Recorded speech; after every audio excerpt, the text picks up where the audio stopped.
and restorative justice. This is part of a series. This is the third in a 4-part series. Just by show of hands, have any of you been to any of the other ones in this series?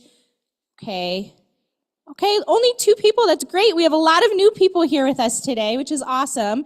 So my name is Tia Gaines. I work in the Office of Social Equity and Community here at Penn.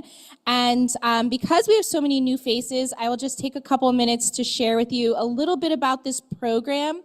It is called the Equity in Action Visiting Scholars, or EVE Scholars, EAV. And there's a couple of things that are unique about this program. And really, it's in the name. So equity in action. So first of all, the scholars that we bring onto campus are people that have a passion for issues of justice and equity. And then the second thing that makes it unique, also in the name, equity in action visiting scholars. So really, our scholars come with tangible ways for you as part of the audience to really be involved, and to hands-on ways for you to kind of become involved in the solution to some of the issues that we discuss.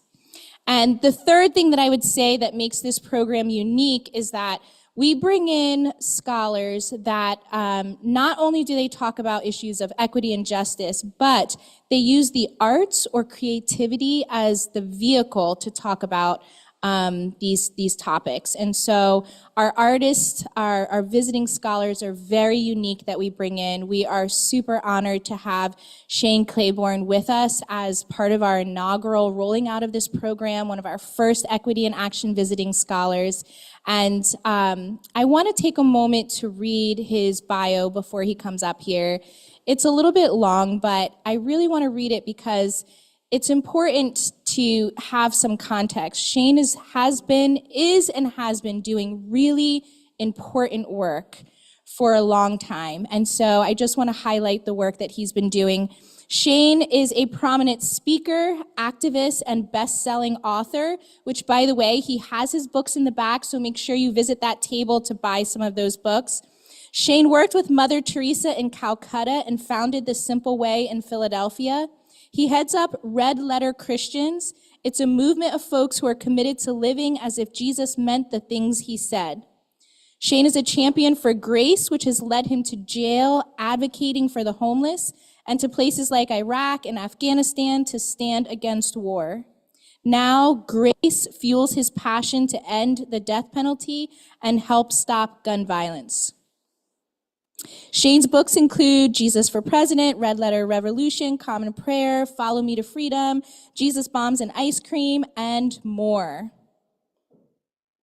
His work has appeared in Esquire, Spin, Christianity Today, Time, and the Wall Street Journal, and he's been on everything from Fox News to CNN and NPR. He's given academic lectures at Harvard, Princeton, Liberty, Duke, and Notre Dame. And in 2023, Shane received the prestigious The King Center's Beloved Community Award for Social Justice from Dr. Bernice King.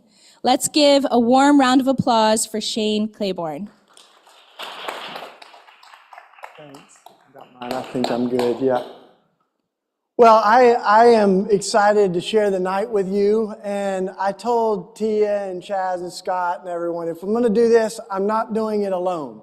My goal has been to create a conversation with people that I admire and folks that are in the front lines of this work. So you're going to hear from a few folks just to frame the evening a little bit. I'll share a little bit up front, but then you're going to hear from Zarina Lomax. Miss Lomax will share her own story a little bit. I'll introduce her a little more in a second. And Herman Lindsay, who heads up Witness to Innocence. So they'll be up in a minute. And I've asked my friend Pastor Donna Jones to share also a little bit about restorative justice right here in Philly. We're going to make it a little evening of it over the next bit. And if you're new to joining this, some folks are watching online or watching the recording. This is a 4-part series, as Tia nodded at. And the last one, we talked about gun violence. We brought the forge. We melted a gun into garden tools. If you missed it, just come to Kensington. We do it every week. But it was a powerful night with Reverend Sharon Risher, whose family was killed in Emmanuel AME by Dylan Roof. and she shared about her healing, but she also shared about why she's against the death penalty. And so it was a good segue to kind of see that these issues are intersectional, they overlap. And tonight, we're focusing on mass incarceration and the death penalty, the kind of reimagining justice as restorative and healing. And just to let you know, like, what's out there, because of the artistic and creative element of this, there's a write-up on the Stations of the Cross. And I want to be clear that not everyone coming or listening to this is a Christian or has any faith element in particular, but it's almost Easter, it's also Ramadan, but these pictures are interesting, I think, to everyone because they were painted by men on death row. On Tennessee's death row at Riverbend, you can kind of see the whole story there. And even the guys that painted this are not all Christians, but they think that there is something about the most famous execution in history as Jesus was killed that is relevant to the conversation we're having tonight. So these are friends. Some of them have actually been executed since they painted these posters. So that's why they're up here. And there's other reflection pieces around the room that can help us as we kind of lean into the conversation tonight. But we also, the whole series is called Another World is Possible. And I think art and poetry and music is a part of imagining a better world. So my friend Brian Joy has come down from New York. Actually, you're like in perfect attendance for these. So Brian's offering his gifts to kind of get us grounded. So come on up here, man. And he's going to kick us off with a song. You can tell us about the piece you're sharing. And he's doing music on his own, but he's also a part of a collaborative group called Common Hymnal that's writing songs at the intersection of faith and justice. We call it the Praise and Protest Coalition. So, yeah, thanks, bro. Welcome, Brian.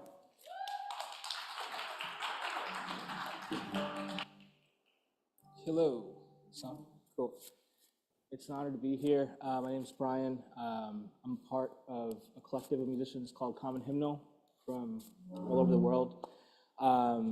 We write praise and protest, but most importantly, we write songs that we feel are from the spiritual underground that provide a new way to sing into your spirituality and not in the modern escapist format that it most commonly is. The song I'm going to sing right now is called No More Wasted Years, and it's pretty self-explanatory.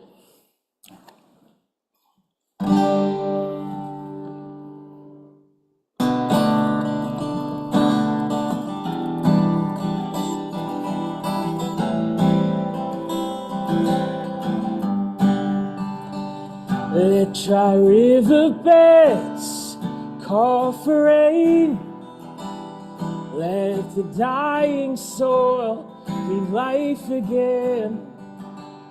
Let these broken dreams rise awake. These once living stones reanimate. Oh, no more wasted minutes, no more wasted days, no more wasted hours, no more wasted years. No more wasted minutes, no more wasted days, no more wasted hours, no more wasted years. It's time for Jubilee, hear it speak. Every whispered prayer come to be. Let every crooked scale be unbent. Clean hands and contrite heart revived again.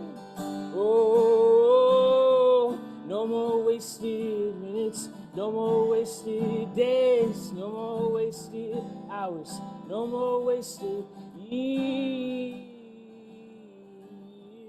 No more wasted minutes, no more wasted days, no more wasted hours, no more wasted years. When the splendor falls, all things must come to life. Come to life. Come to life. When the splendor falls, all things must come to life. Come to life. Come to life. No more wasted minutes, no more wasted days, no more wasted hours, no more wasted years.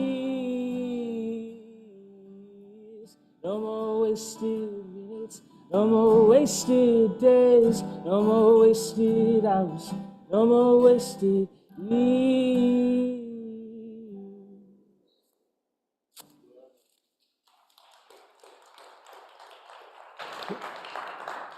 There's more where that came from. We'll hear another one at the tail end to bookend us tonight, but thanks, bro, for bringing that. So just a little backdrop for me when it comes to the topic we're talking about tonight. I grew up in East Tennessee, and I grew up in the evangelical Christian church where we talked a lot about pro-life. But I began to see that we really narrowly focused on one issue, which was abortion. And on almost every issue of life and death, we were not consistent in that value for life. And I think, to be honest, a lot of folks that say they're pro-life would be more accurate to say they're pro-birth or anti-abortion. And the death penalty is one of those that I was for the death penalty. I had all the Bible verses that I thought justified my case. And then a few things happened. One is I kept leaning into Jesus. It just didn't feel like the one who every Sunday I was going to worship that said, "Blessed are the peacemakers, for they are the children of God. Blessed are the merciful, for they will be shown mercy." I looked at the holes in my theology, and it began to crack a little bit. Now, I'll say a little bit more about that. But I also began to get to know guys that were condemned to die. And for me, visiting folks on death row, the folks that painted these pictures, has changed everything. Even having friends like we're going to hear from tonight, like that were wrongfully convicted. So one of my dear brothers, Derek Jameson, spent almost 20 years on death row for a crime he had nothing to do with.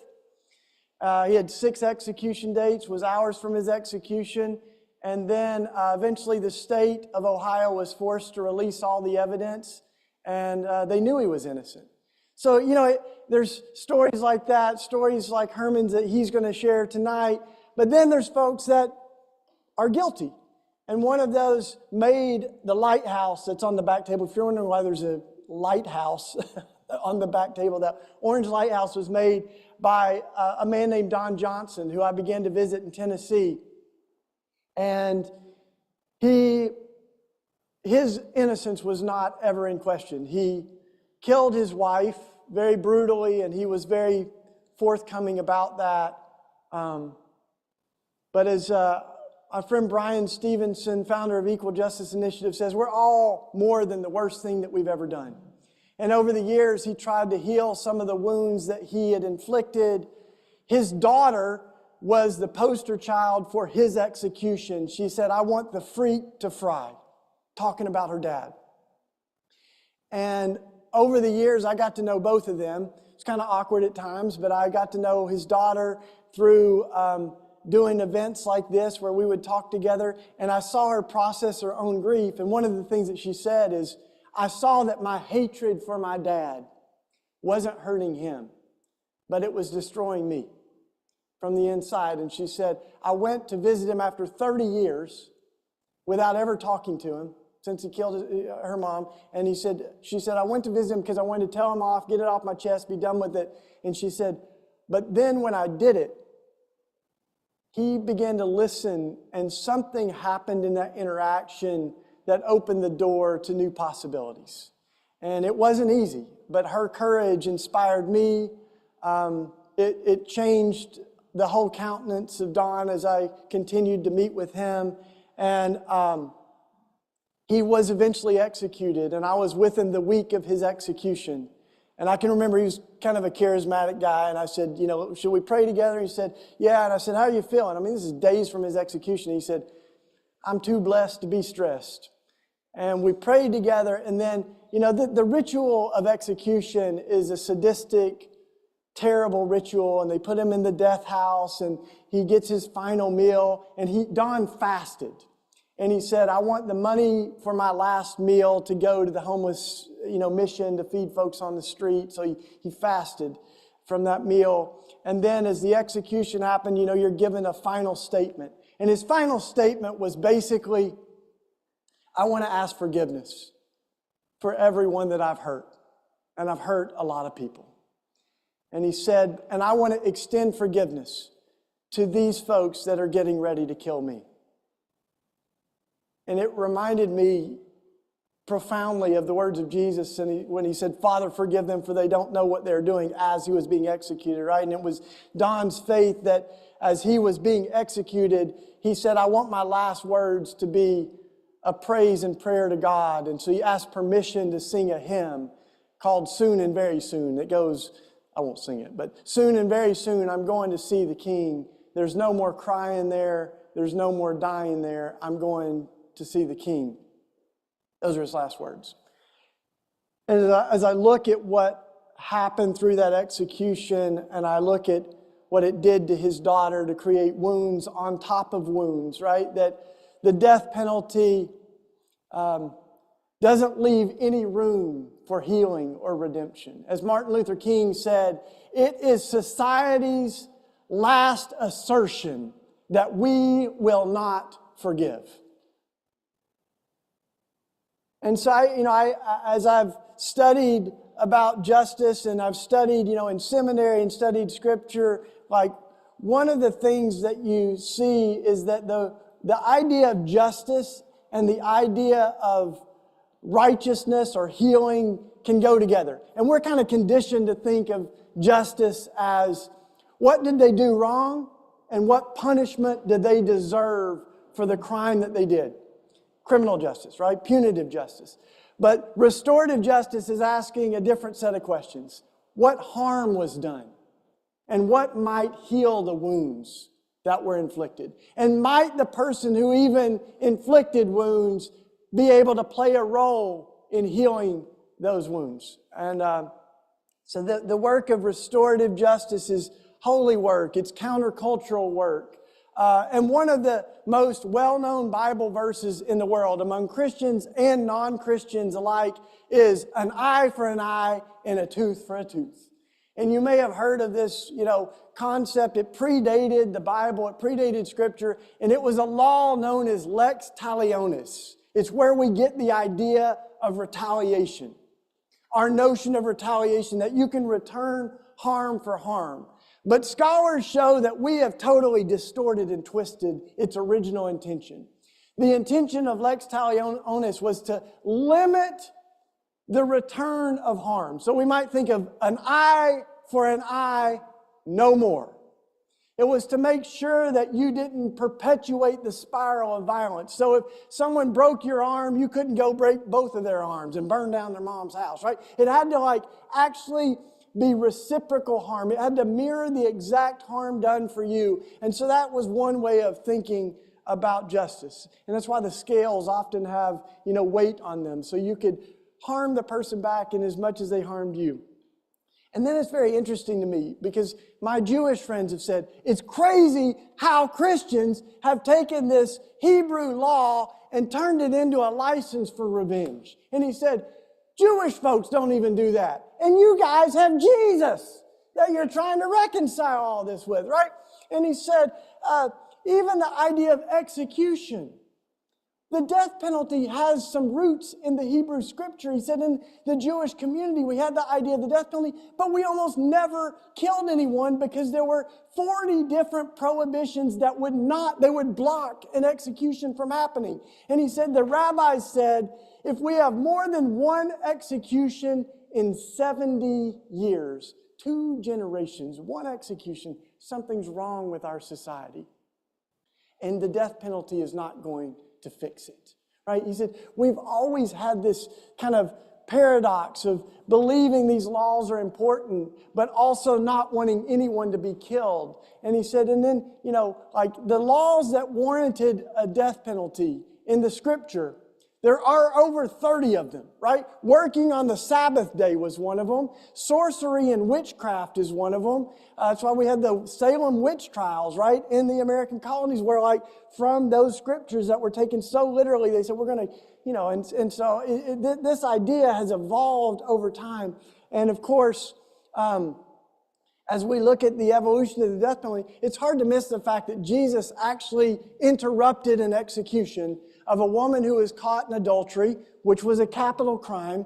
And all the men, incidentally, are ready to kill her. They're going to stone her. And Jesus interrupts the execution and says, let the one who is without sin cast the first stone. And all the stones dropped and the men walk away. And it's Jesus and the woman. And it ends by saying, where did they all go? And you get the sense that the closer we are to God, the less we should want to throw stones at other people. But what began to haunt me is that Christians are the biggest supporters of the death penalty in America. And I'm saying some of this knowing that not all, I'm sure people have had all different experiences with Christianity, but as we interact with criminal justice and the death penalty, it's important that there are still people in court that are using Bible verses to justify execution. And 95% of executions in America happen in the Bible Belt. Where Christians are most concentrated, where Christians are governors and legislators, is where the death penalty is held on.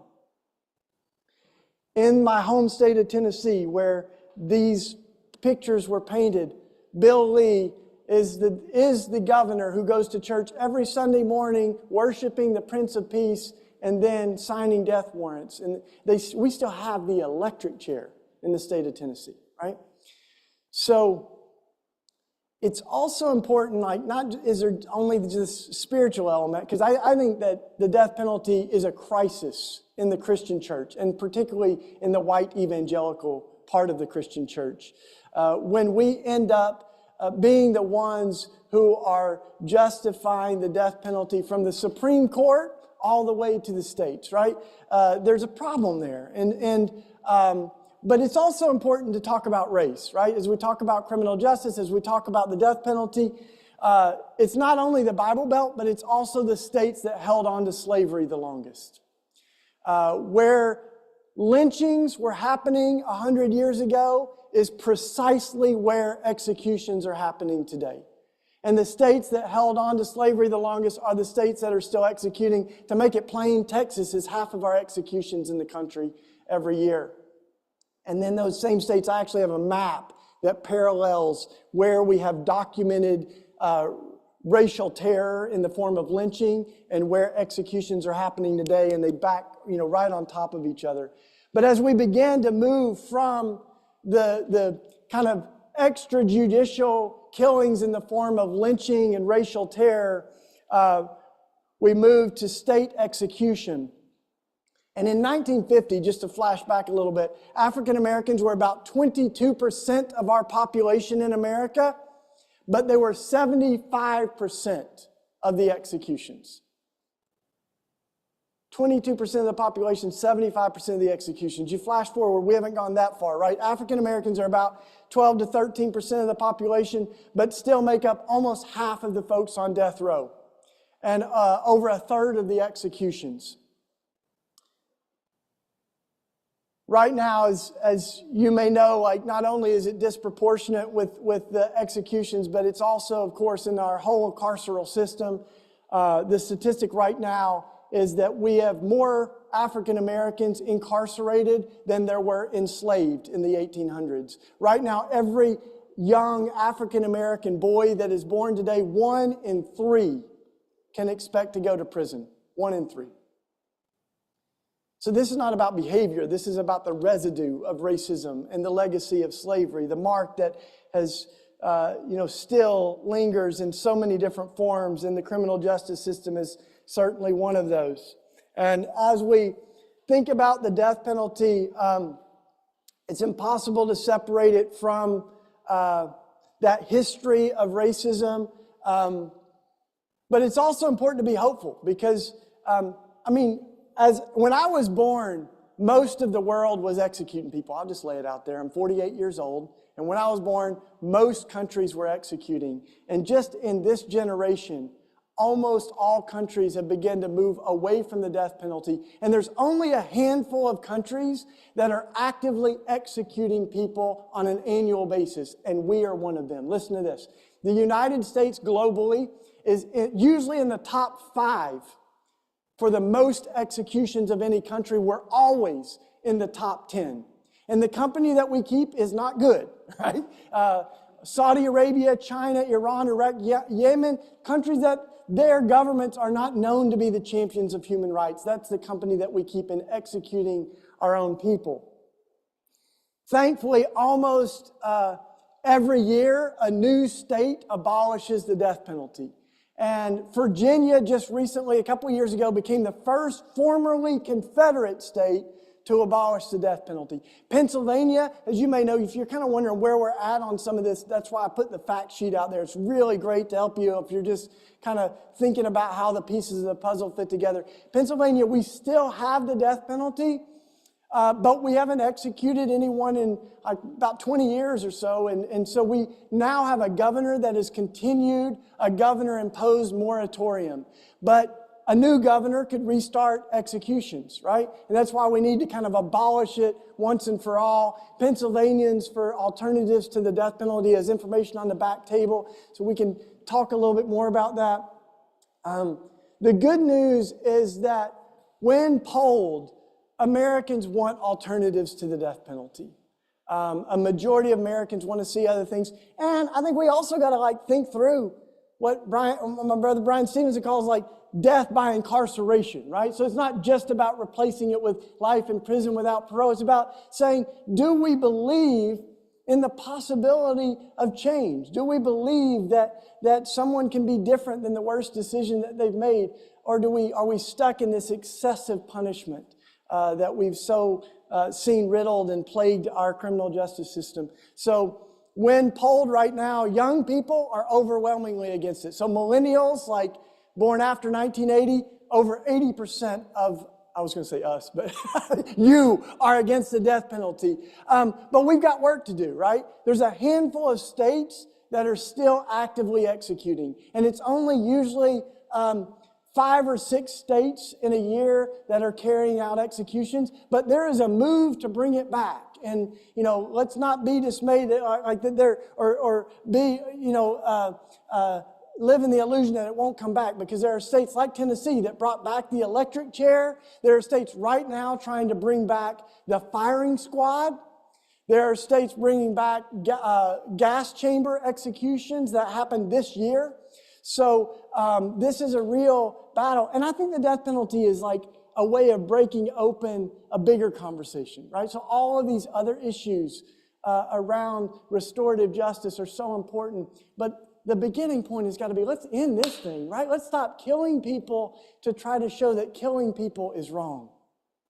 And I've become convinced that one of the ways that we move people's hearts and minds is by centering folks that have been directly impacted by this. So we've rather than just talk about the issue, it's important to hear from folks that this has affected their life and they're speaking out of their own survival. And we've got 2 of those folks here tonight that I'm going to invite to come up, and they're each going to share their story a little bit. But when you think about the death penalty, the idea of victims often comes up. What about victims? And I think it's such an important thing to think, what about murder victims' families, right? And there's a whole movement of murder victims' families and survivors of violent crimes who are against the death penalty, who say, it only mirrors the evil that was done to me. You don't rape people who rape to show that rape is wrong. And so why do we have this logic that we can kill someone to show that it's wrong to kill? And so murder victims, family members, parents that have lost their kids, so many others are at the forefront of the abolition movement, as well as exonerees. And so you're going to hear from my sister, Zarina Lomax. I'm going to bring you on up. now who's going to share. Welcome, Zarina. She's going to share her own story.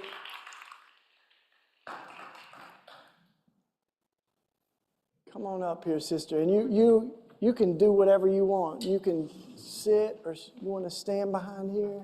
Okay, great. Okay, yeah, and then we're going to open it up after you hear from Miss Lomax and Mr. Lindsay. We'll open it up for dialogue. Hello. So this is the first time I've ever done this in combination. Hi, Miss Fatima. Hey, Mom. So as you can see here, I have two portraits here. This is two different ones. One is still alive and one is not with us any longer. Dominique Oglesby, the young lady in the portrait, was murdered March 18, 2018. So yesterday made 6 years. So I'm kind of, my headspace is not really here, just being honest. And my father, as you see there, that's my father. That's his mugshot. My father serving life with no parole. So I have been through a lot of different things over these last 39 years. But one of the things that I'm watching God do is kind of tie everything together consistently. Me and my father still do not have a relationship.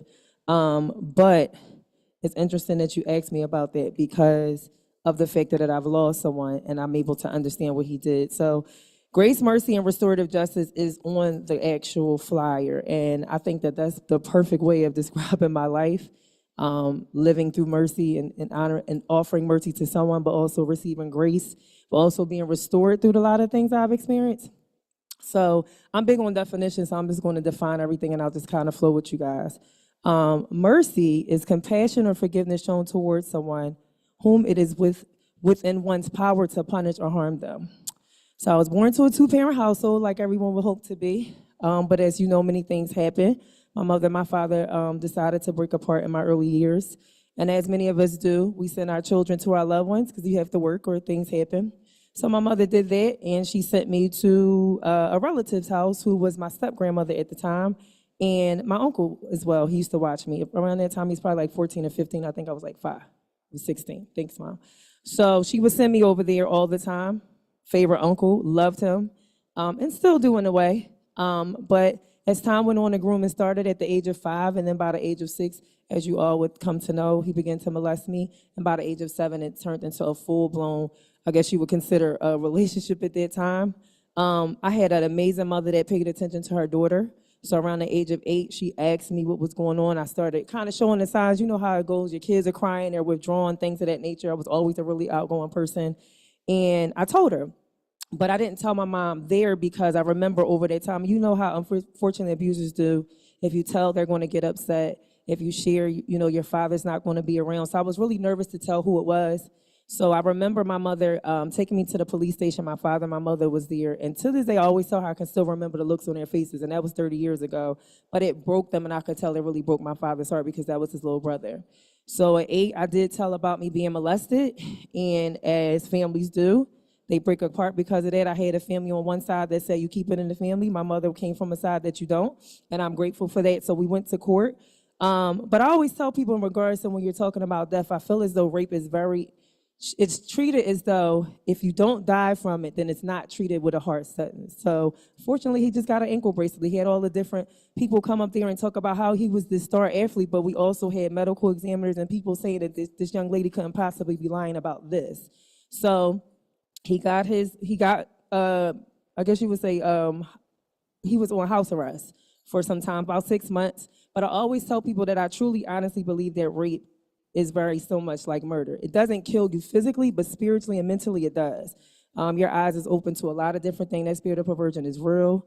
Your body is going through all these different things. Your mind is going through these different things. Your triggers, you have to go through that. And as you guys know, time goes on. People say time heals all wounds, so they would say, but around the age of 15, I started really going through different things, became promiscuous. My father came back in my life 2 years later at 17. He was there for 3 months. And at that time, I had kind of seen my uncle ran the last time as well, so it was very instituted. The enemy is very crafty. It really tries to come with you with that spirit of rejection. So I saw my uncle maybe about a couple months before my father came back in my life, and he laughed in my face. He's never apologized, but he laughed because of the fact that he saw what it did to me. And I used to walk past his house to go to school. We still lived in the same neighborhood. All my family would be together. Nobody would speak to me. So I really struggled with that for a long time. But when my father came back in my life at 17, I thought that at that time we would have a relationship. He was there for 3 months. And then my father, as any father would do, he was supposed to give me some money to go towards some money for my prom. And he got in an argument with a friend and he stabbed him and he killed him. So in my senior year, I am again faced with the factor of having compassion and forgiveness and all of these different things. But now I'm watching how my father had instituted pain to this family, and I didn't understand it because this is still my father at the end of the day. So I would go, we went to court. My father received life with no parole. He is still there. My father's been in prison for the last almost 23 years. I'll be 40 in a couple of months. But my senior year of high school, I had to kind of relive everything. And so I had to forgive my dad, and I tried to forgive my uncle, and all of these things. I wasn't receiving any apologies. I was still going through things, but I remember that was a season of mercy. But then around the ages of 17 to 28, I really understood what God's grace was. Became promiscuous, alcoholic, everything you can think about. My grandmother passed away probably about 3 years after my father went to prison. That was her only son and broke her heart. And there's no grief support. There's no love that goes towards the other side when you talk about this, when someone takes someone's life. But there's still a family that's affected. We were very much affected. I'm my father's only child. So when my grandmother passed away, I became a parent to someone that never parented to me. And I was looking for all of these different emotions and things, and I never received it. And I remember how I would go to church and things of that nature. My clothes probably wasn't the best attire, but I was just looking for somebody to ask me if I was okay, because nobody would. And it was always a lot of judgment. But I went through those things from about 17 to 28, became bulimic, everything you can think about. And then 28, I had an encounter with God in my room. And I remember him just telling me to forgive my uncle, and I did. So I wrote my uncle on Facebook, and he blocked me. So I don't have the whole euphoria and the bells and roses for any of y'all for any part of my story, but he blocked me. But I just remember how God had released him. And one of the things that I remember saying to him is that I hope that you find God the way that I did.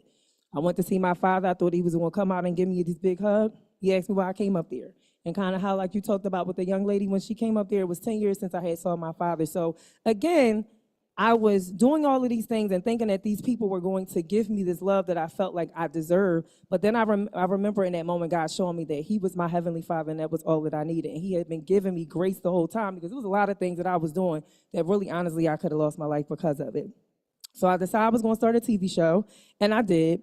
And the biggest thing I wanted to do is I wanted to be able to give people this space, give them an opportunity to come up here and just really kind of share how they had experienced many forms of trauma, but how they had overcome, or to help them overcome. And so I thought I would tell y'all know how I go. I go to Bible school, go to Bible college, and get ordained, and I'm thinking that all is well. And then this young lady was murdered March 18, 2018. So this leads me to the restoration side. So God was just working this thing where it says restitution of something taken away or lost, something that is restored by renovating or reconstructing or showing it in its original state. Every single thing that I thought that I had healed through, I was tested with when Don passed away, because now I was on the other side of that. Somebody had took somebody from me. So then I began to understand, and God helped me to relive all of the things when we would go to the courtroom and they would look at me and my mom, my grandmother, why are you here? And you just want to love on your family. And I'm giving people the same stare, and I'm still angry and I'm mad, and all of these different things are going. But God was showing me all of the things that he had been training me in was now being tested, because not only was it in my own life, he was charging me to help others to do that too. So I thought I knew forgiveness, but I didn't, because I was mad for a long time. I think, honestly, still in this space, like, I'm not angry at the young man that took her life, but I am angry that she's gone. I wish it could have went a different way. Dom was killed on 52nd and Market, 2 months away from graduating from Penn State. She was the poster board kid, same day as Ed, came from the 2-parent household. Like, everything that they say that our kids are supposed to be, but she went to get something to eat and she was killed, and she's not here. I thought that I had overcome anger, like I said, but I was very angry, and I thought that I was in a space to heal others, but I really started questioning if this was really something that I wanted to do, because of the factor that I had to now extend the same forgiveness to someone that family had to extend to my father, because they could have pushed for the death penalty, but they didn't. So it's been 6 years now. I started an organization. It's called the Revolves. We use fashion, music, and art to tell the stories of slain victims and survivors. I just started it as a give back. I started it honestly just by bringing families onto my TV show. My first actual interview with that was her mother 3 months after Dom passed away. That's the hardest interview I ever had to do. But I just kept telling the story, and then God showed me that it was too hard for people sometimes to come onto the show. So what I decided to do was start my organization and use all of the amazing things that's great about Philadelphia, fashion, music, and art. All of the things that the enemy used to try to tell me that wasn't amazing about myself, how I stood out, is all the things that God has used. And we have grown from a give back of 15 people to almost doing 1,000 stories over the last 5 years. I even tried to run and move to LA. God sent me right back here. And we're now in 5 cities. So I have watched God use Dom's death to heal and tie everything together. It has opened up doors for me to go in schools. We do art therapy. We're about to open a therapy center. We're opening a museum eventually. But every time I go in the room, I can look at a young lady who's been raped. I could look at a young person whose face might go down when you talk about losing someone to the prison system, into the grave. And I'm able to see my father in this young man and give him compassion, because I know that my father never dealt with his traumas. My father went to prison at 47, not 17, 15, and all of the things that they talk about juvenile lifers. He was 47.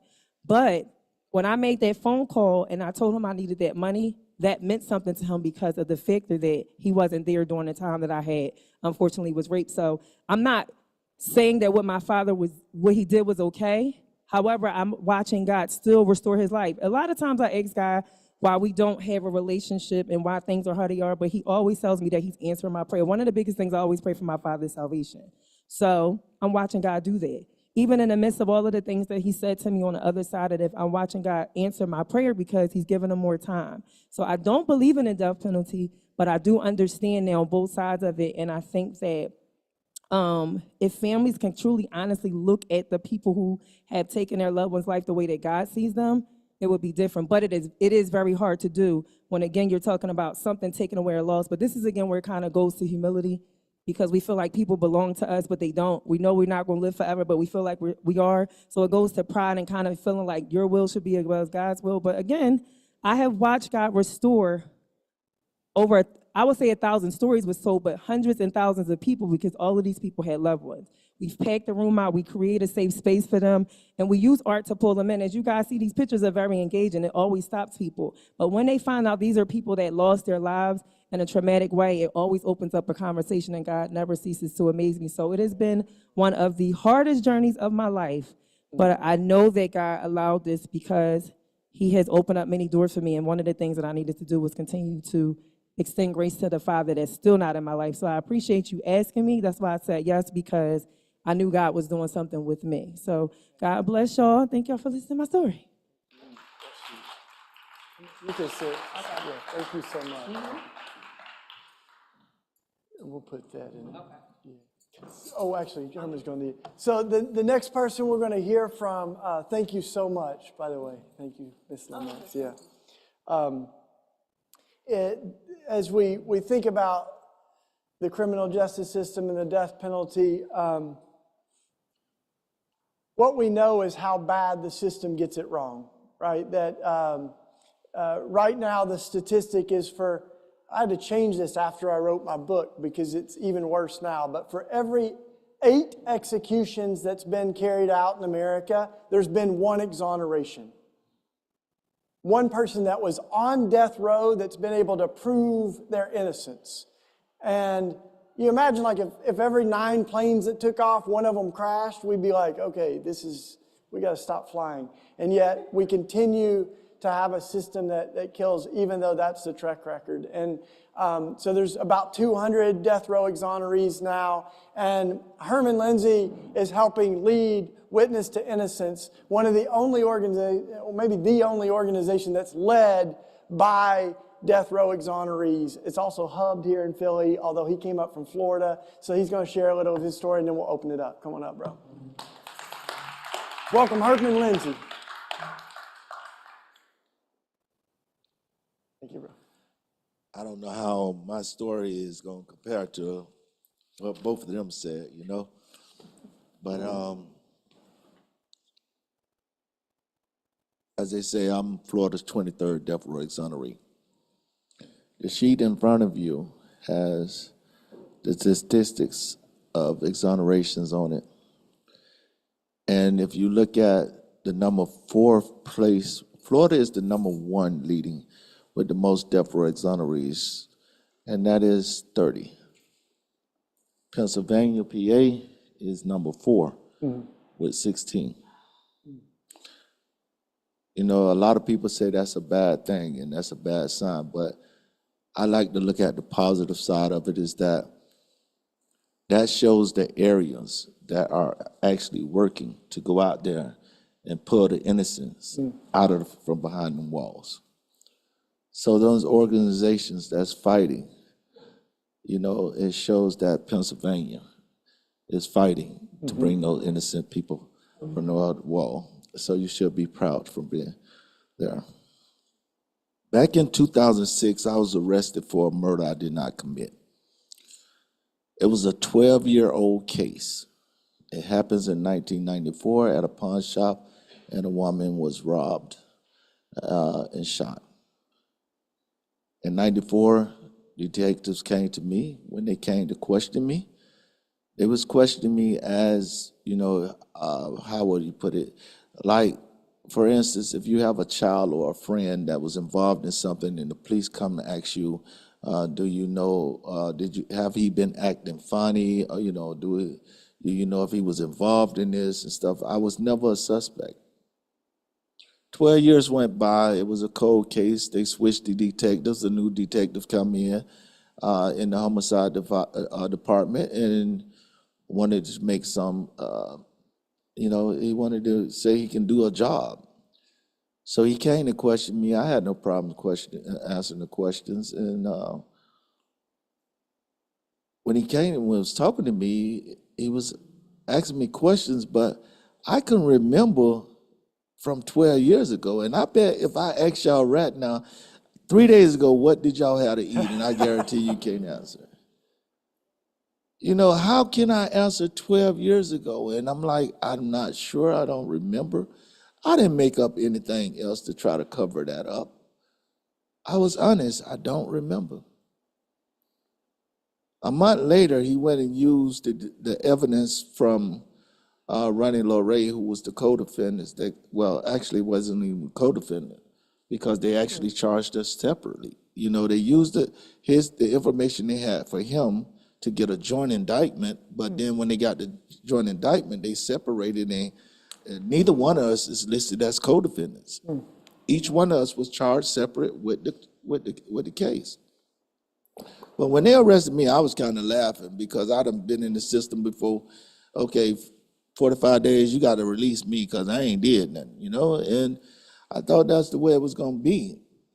But after 45 or 48 days, they did an arrangement on me. They brought me to court and officially charged me with it and appointed me 2 attorneys.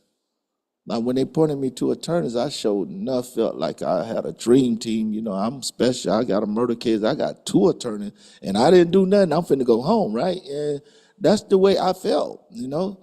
So I didn't realize because I never read about the death penalty or never read about executions or stuff like that. I didn't know that I got 2 attorneys because the state was seeking death. I didn't know. So when my attorney came, that's when he told me the reason, you know, I'm joking about it because I ain't guilty of nothing. I'm joking, I'm having fun. You know, and he was like, he told me the state is seeking death. Everything in me just like froze, numb. And I still went into denial because I was like, I didn't do this, so I ain't worried about, you know, but they trying to kill me for something I didn't do. So after sitting there a couple of months, I went ahead and filed for a demand for speedy trial. And that is making the state bring me to trial within 90 days because most people in murder cases sit 2 years or more waiting to go to trial. Back and forth to court, back and forth to court. And I wasn't about to do that. I wasn't finna stay away from my kids 2 and 3 years for something I didn't do, trying to fight my innocence. So I requested a speedy trial. When I got that speedy trial, my first day of picking jury, the state attorney came to me. I should have known something was wrong because he gave me a coffee and a cream candy, you know. But, you know, we don't have that in jail, so, you know, I accepted it. And he offered me 3 years in prison in exchange for manslaughter charge. And I said, I didn't do this. No, I'm not taking it. So we proceeded to trial. The first piece of evidence they brought was the medical examiner to talk about the cause of death. But while the medical examiner talked for 2 to 3 hours, they had the worst picture of the victim sitting in front of, up on a big screen projector. You know how you got the old movie projectors? Well, I'm gonna say a screen TV because I ain't that old, so you know the movie projectors was back then. But it sat there the most gruesome picture. So the jury sat there looking at the most gruesome picture and then looking at me sitting in the side at the table, looking at the picture. They forming their own view. And my lawyer was objecting. My lawyer was objecting because it was inflammatory to the jury. But the judge still allowed it to go. The next piece of evidence they used against me was a pawn slip. I told them in 1994, they asked whether had I ever been there. I said, yeah, in fact, I pawned my Sega game there.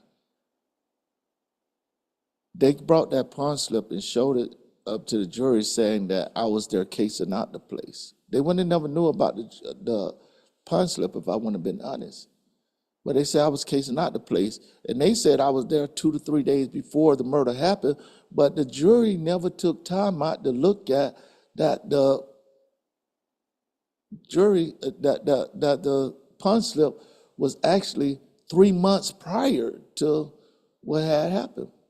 They never took time to look at the date. The next piece of evidence was some guy came in and said I asked him, was there any witnesses? The next piece of evidence they had was my ex-wife. So they put my ex-wife on the stand, and she was talking, and I guess she answered a question wrong or not agreeing with what they had rehearsed. They had rehearsed in his office earlier that day. And they kept going back and forth, and the state went to move to impeach her.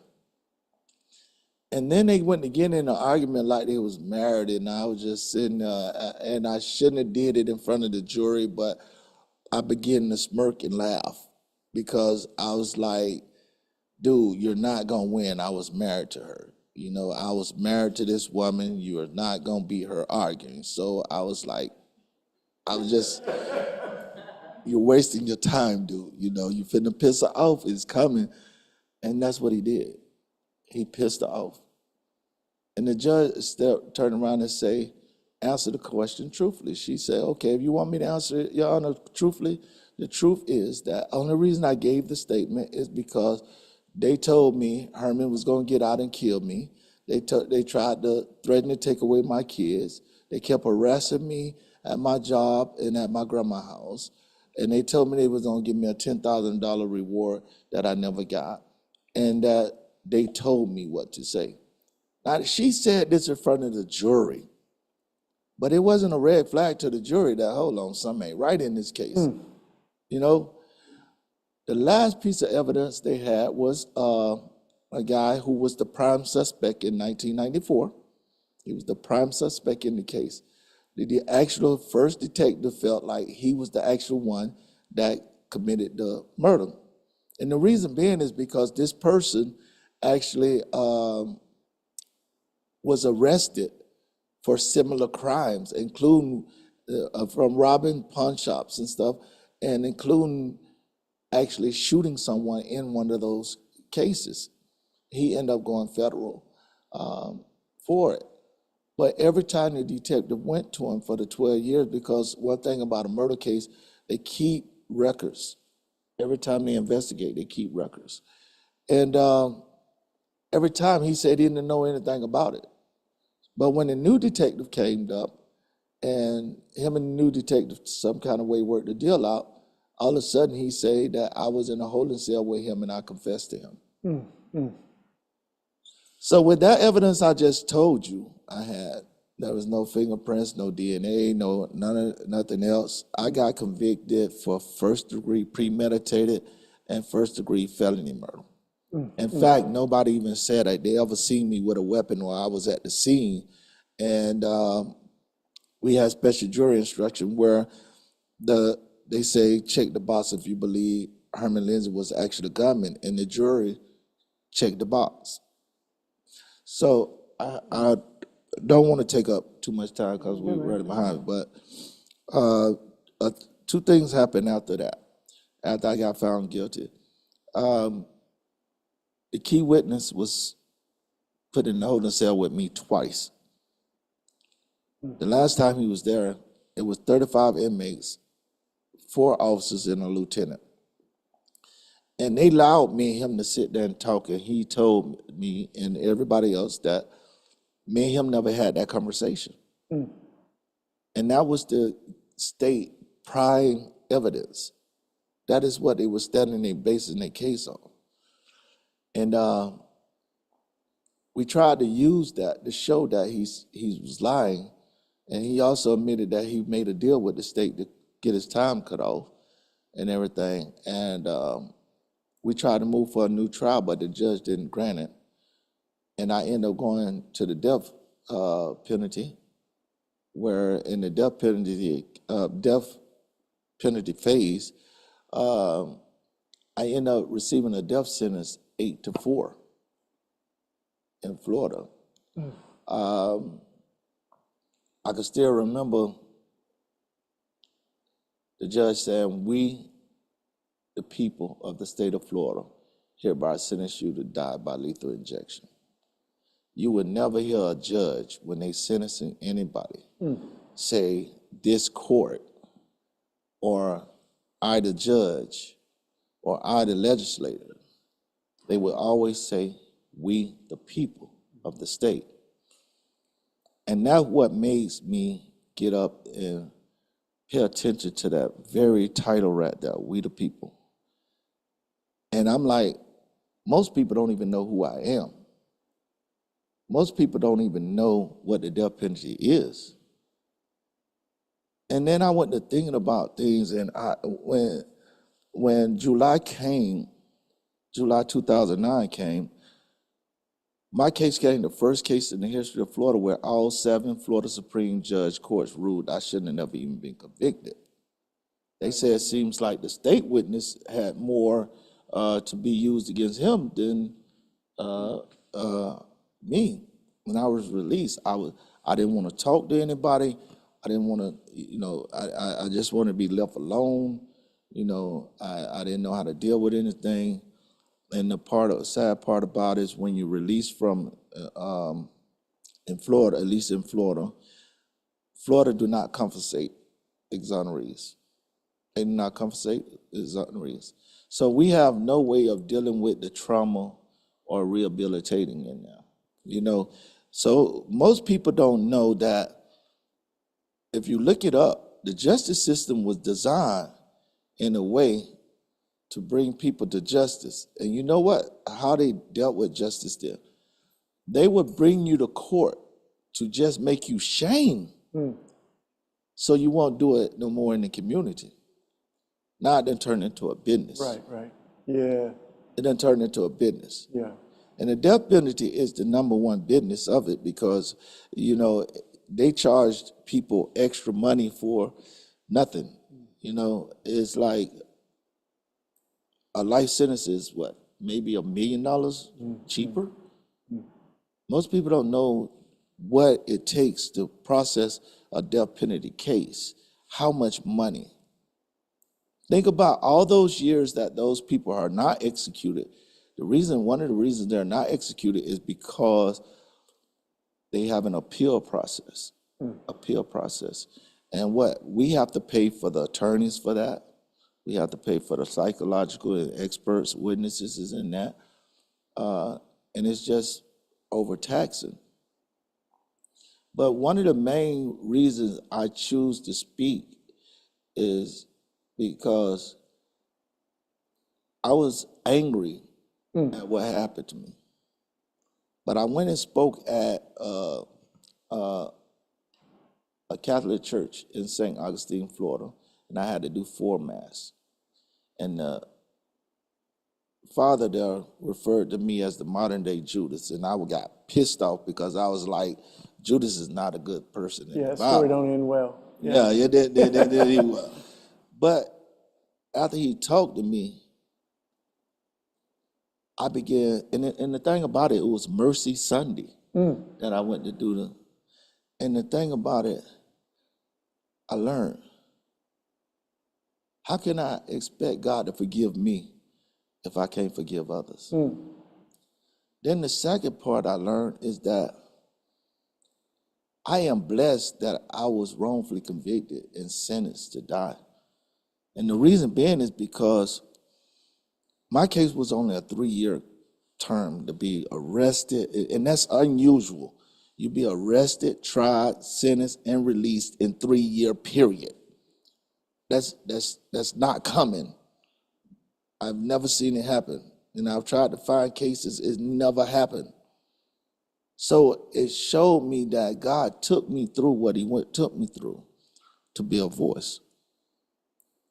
Because people don't pay attention unless it's a person that's impacted presenting it. You know, a lot of people can come up to you that's not been impacted and talk about the death penalty. They're not listening. But it's people that's been impacted, they're listening. Yeah. Thank you, man. And I'm gonna bring this to the end. And now I am the executive director of Witness Innocent, which is based here. Our office is on Cherry Street.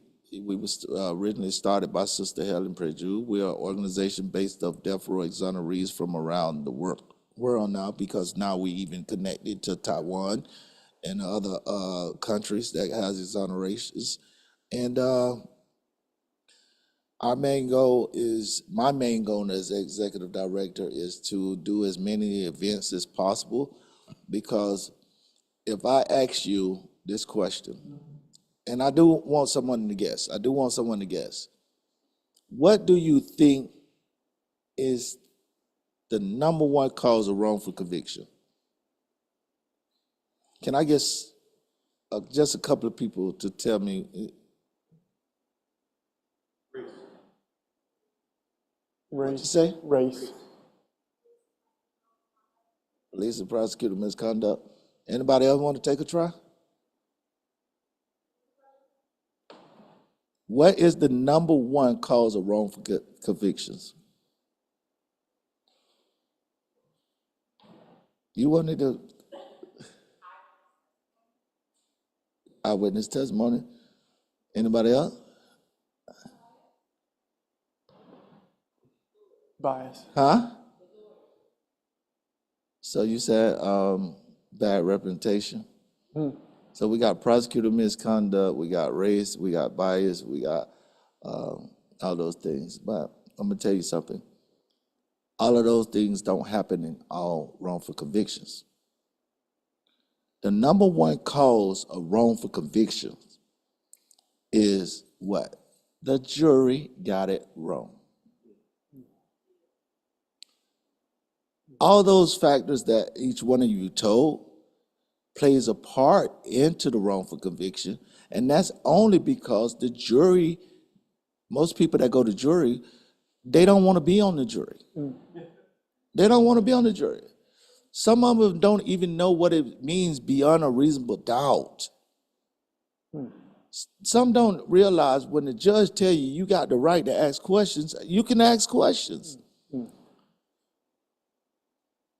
Some feel like when they read the beginning of the book, they already know who killed them before they even get to the end of the book. And some just let others influence them to go ahead and make the decision so we can get out of here. That is the number one cause of wrongful conviction. So as executive director of Witness Innocent, my goal is to educate most everyone in the world that I can, because you are potential jurors and we need good jurors on the jury to prevent wrongful convictions, whether it's in death penalty case or regular cases. Thank you. Yeah, man. So we'll put it right here. Thanks, Bill. You grab a seat over there. So we've got like 10 or 15 minutes that we've got for dialogue. But to open this up, I want to ask the first question, which is, I don't want to miss the opportunity for my sister Donna Jones to tell us. The question is, what can this look like on the ground in Philadelphia? So can I pass it to you to get us going with that? Because we've heard two voices on, and this is a local, one of my mentors in the justice movement, Pastor Donna Jones. So, and we've got some real kind of cutting edge stuff happening in Philly. So I wanted us to hear about it. And then Amani and some other folks have a couple questions we'll take. Okay, first I want to thank y'all for, just sharing and the work that you're doing to just make an end of this. And when we think about what we can do on the ground, I'm Donna Jones, Executive Director of Metropolitan Christian Council, and in Philadelphia, we are unique. We have something called the Restorative Cities Movement, and we teach restorative justice and restorative practices from porch to City Hall. Right. We're going to end up being the first city in the nation with restorative justice process that's growing up as a movement, not because the city gave $1 billion to somebody to take care of somebody, but it's a movement. And it's a movement of popular education. Everybody that's up here is involved in popular education. They speak at places like Penn, but they also speak at K&A. They also speak at 60th and Market, everywhere. And my brother, he talked about we the people. We the people have a lot of power, but there's information apartheid amongst us. Every organization in Philadelphia, every system in Philadelphia has somebody sitting in a corner whose job is and whose heart is restorative justice.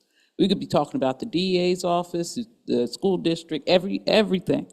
However, we the people, if we're not involved, the people who are the judges, the people who are the court folk, the people involved in the prison industrial complex, the people that are on the juries, if we the people aren't aware of the impact and effectiveness of restorative justice, then out of fear, we end up voting against our best interests.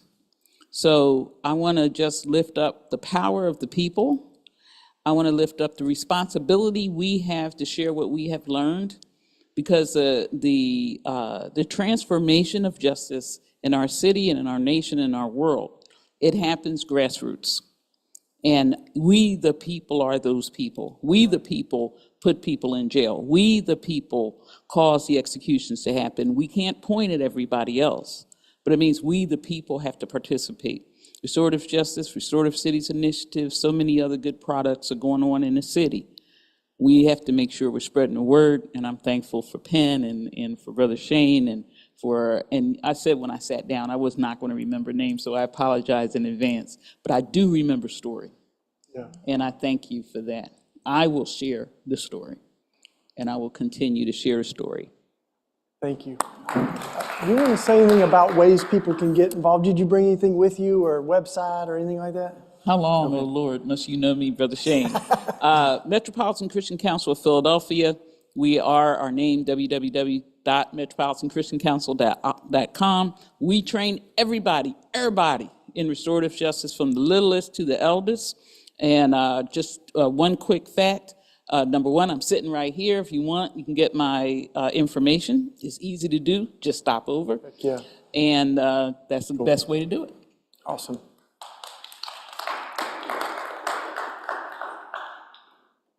You're going to get us going on the... Yes. All right, everyone. I know we're a little bit behind schedule, but this next part is really important, and we're really excited about this. We have a student here with us from Penn who has taken some time to kind of gather some questions from Penn students to ask our panelists today. And so for the sake of time, she's only going to ask 2 or 3 questions max, and we're hoping we can have maybe 1 to 2 minute answers so we can get through a couple of them. But I want to welcome up here Amani Rodriguez, if we can give her a round of applause. She is, and I want to just say that these are questions that she's looked over and that she's selected for you guys, but also she really wanted to hear student voices here at Penn, and what are things that students want to know, and it's not just about how they can get engaged, but it's how to rightfully think about issues of justice as it pertains to our current justice system and as it pertains to mass incarceration. But Imani's going to start by sharing a little bit about herself, and then she'll jump right into the questions. I'm going to leave the mic here with you because she has her mic.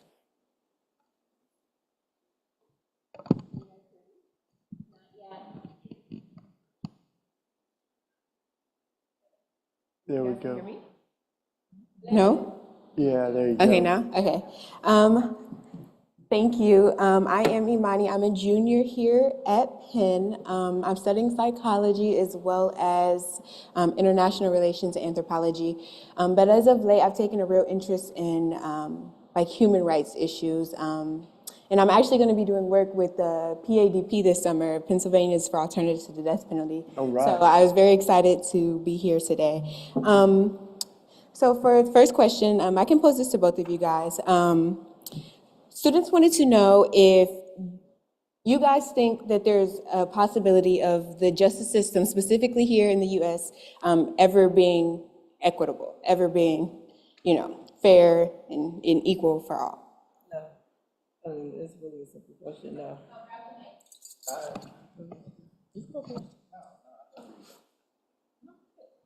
I said no, yeah, it's really, no. I mean, you have to understand, first of all, people keep saying justice, but there's really no justice. The person is not coming back. So it's really the state against the person. So it's kind of like it's justice to the state. But as far as the equality side of it, no. I think that it's still very traumatic in this world, still very racist, still things to go. So for me, no. I'm not saying that things can't change. I'm not as well versed in statistics. I'm very well versed in the community that's impacted by that. So even if the statistics change per se of people getting out, it's still trauma. So where's that as well? So all of the trauma that's added on to the community because of it, to me, no. But the numbers can change, yeah. I think our justice system will change. And the reason I think that our justice system will change is because we have people nowadays taking interest in these issues. And see, as the key thing is that we are the people. We elect the elected officials that's making these decisions. And when we all come together and we start electing individuals that has the great morals of making things fair, I think that, yes, we can get a fair system. And I think that the movement today is where the changes are coming, where individuals are actually making a move to make things fair. I just add that I think that human institutions are imperfect. They can never get it right every time. And with the death penalty, you can't bring someone back from the dead. And you have to say, our track record is not good on this. But even for someone that we know is guilty, we kind of have this idea we're going to hold out the death penalty for the worst of the worst. But Jeffrey Dahmer did not get the death penalty. Charles Manson died of natural causes in prison. Harvard-educated Ted Kaczynski is still alive. So the truth is, we believe sometimes the death penalty is for the worst of the worst, but it's actually for the poorest of the poor and disproportionately people of color. And what determines who actually gets executed in America is not the atrocity of the crime, but the resources of the defendant to afford the lawyers to defend themselves. Thank you, guys. The final question I'll ask, what do you guys think an appropriate alternative to the death penalty is? Yeah, you can start. You want to start? I do have an opinion, but I haven't started both sides. Answer. So for me, I don't have an issue with life. And I say that because I have a father doing life with no parole who still has not understood what he has done to someone else. My father doesn't make any apologies, and so I'll speak from that. But I do believe there are people that are. So I do think restoration within those walls is possible. I think a lot of times people get caught up on people being released as restoration, but a lot of people get out and they don't know where to start. Their families are gone. They have to come home. So they still have no one, and they can kind of go into this depression. And I've seen that as well with people I met. But I do believe in giving people second chances. So I'm kind of twofold. If there's no release, I think there should always be restitution behind it, restoration behind those walls, education offered, of course, spirituality offered, and something that shows the same that we have to show that there's a track record of somebody being restored, because people can say that they are, but track records, people doing the work, people helping people. You go in prisons, there's a lot of people that are bringing so many people to salvation within those walls. So God is within those walls. But there are a lot of people that come out here that does this, that give education to people like myself and yourself and go in the community. So it's twofold. But if there is within the prison system, I think that there should be an actual curriculum that follows, that shows people are being restored, and then they should be able to give an opportunity to possibly come out. However, I am not against someone being in there who has not seen the falter of what they have done and make no apologies of it, because I would not want that done to another family, because there are people that have come home and have killed someone else and re-traumatizes people again. So I think that it should be some sort of system where you can look at the system and how someone is showing that they have experienced restoration and then decide to let them out. But if not, then I'm not against it. So it's twofold for me. Thank you, Ms. Alternative for the death penalty. Well, first of all, we got to look at this. God guaranteed two things. He gave us the gift of life, and he gave us the gift of death to come up after this life we go up to him. So how is death a punishment? That's one thing. How is death a punishment? Second of all, anytime we have someone that growing up and we say they passed away, we are taught that they're going off to a better place. So if my daughter was killed and I was sitting there drinking a beer and I'm watching TV and I heard her spirit come to me and say, "Dad, what happened to the person that killed me?" And I say, "Well, we had her executed. We gave him the worst of he was the worst of the worst. We considered him worst of the worst, babe, and we executed." And my daughter turned around and say to me, "So that means you sent him off to a better place?" How would you feel? So we're talking about using something that is precious, because death is precious, as a punishment. And that's only because that's the way we believe. We are taught to believe that death is a punishment, but death is not really a punishment. Then we have to look at I work on death penalty cases also with attorneys, and I have to go in there and I read it. You know, do we execute someone that's been locked up in their parents has mistreated them, abused them, and they're so mentally damaged? Do we consider killing them as a punishment when we as society has failed to provide the services or pay attention to help and aid that person when they was in need? So I think that it is many alternatives to the death penalty, and it needs to be evaluated case by case. Yeah, I think that the simple answer to what do we do with alternatives to death penalty is we can keep people safe from someone who's eminently dangerous. Dylan Roof, I think he's eminently dangerous and unrepentant. And yet, what Sharon Risher has taught me is that God's love has got to be bigger than Dylan Roof's hatred and racism. And so I always want to leave room for a miracle of a change of heart. Right now, I think he needs to be incarcerated. And also what you were saying is true, that some of the most effective things to restore are the least funded in our prison system. The things that we know work, we don't put resources behind them. And I'll give just one example of like an alternative. There was a guy that in California who had a pattern of drinking and driving, and he killed someone. And over many years, the victims, it was a teenage girl, I believe, that he killed while he was intoxicated and driving.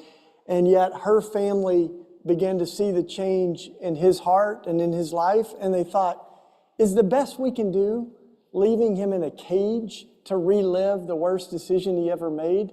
And they said, or might he be able to speak alongside of us and be a part of preventing other people from doing the harm that he did? So you imagine like a, high school hearing from not just the parents of a teenager killed by a drunk driver, but hearing from a man who made that decision to drink and drive. And it offered him an opportunity to do something meaningful even out of the harm that he caused. So that's the kind of imagination, I guess I would suggest we need in our criminal justice system. Okay. As a last question, each of you guys have shared kind of the various life trials that you guys have faced. So if you could share with us, what coping mechanisms or support systems did you develop or rely on during your respective experiences, and how did they influence your mental and emotional state? For me, it was definitely God.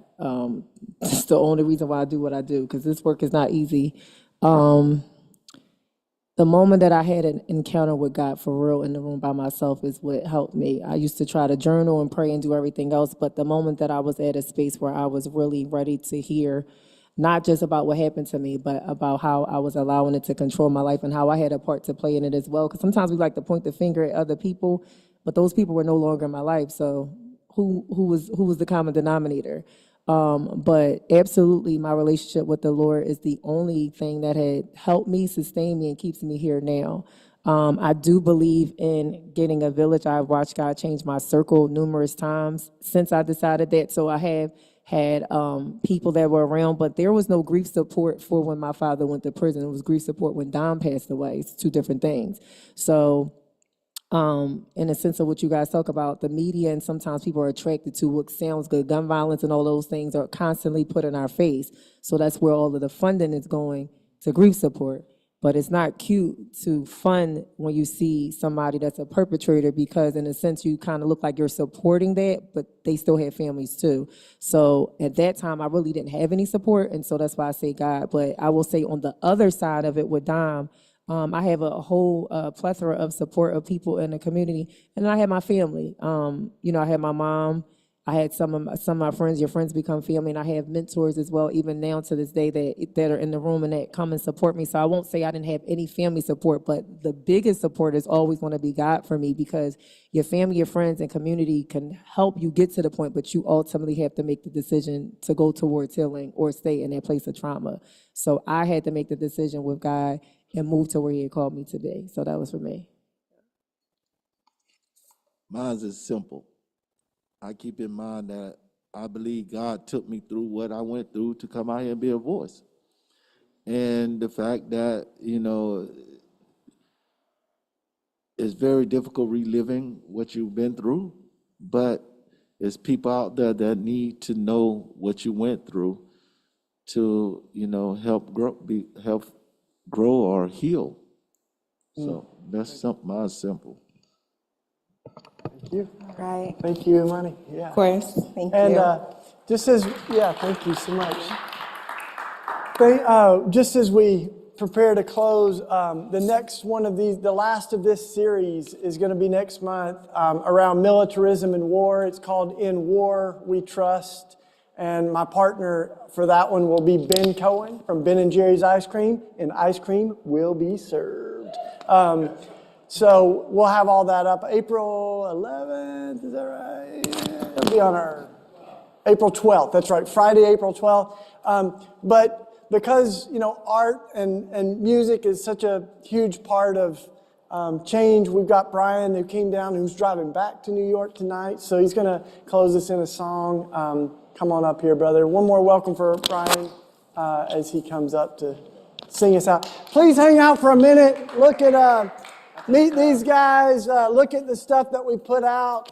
Reflect on it and come say hi. Thank you for being here tonight. Thank you, Brian. Thank you all both. Thank you.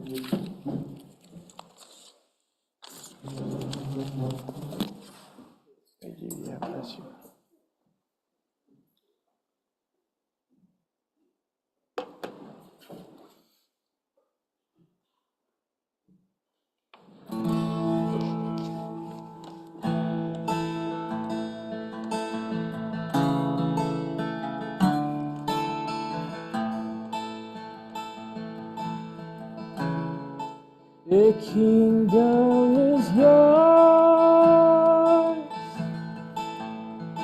The kingdom is yours. Hold on a little more. This is not the end. Hope is in the Lord. Keep your eyes on Him. Blessed are the ones who walk in kindness, even in the face of great abuse. Blessed are the deeds that go unnoticed, serving with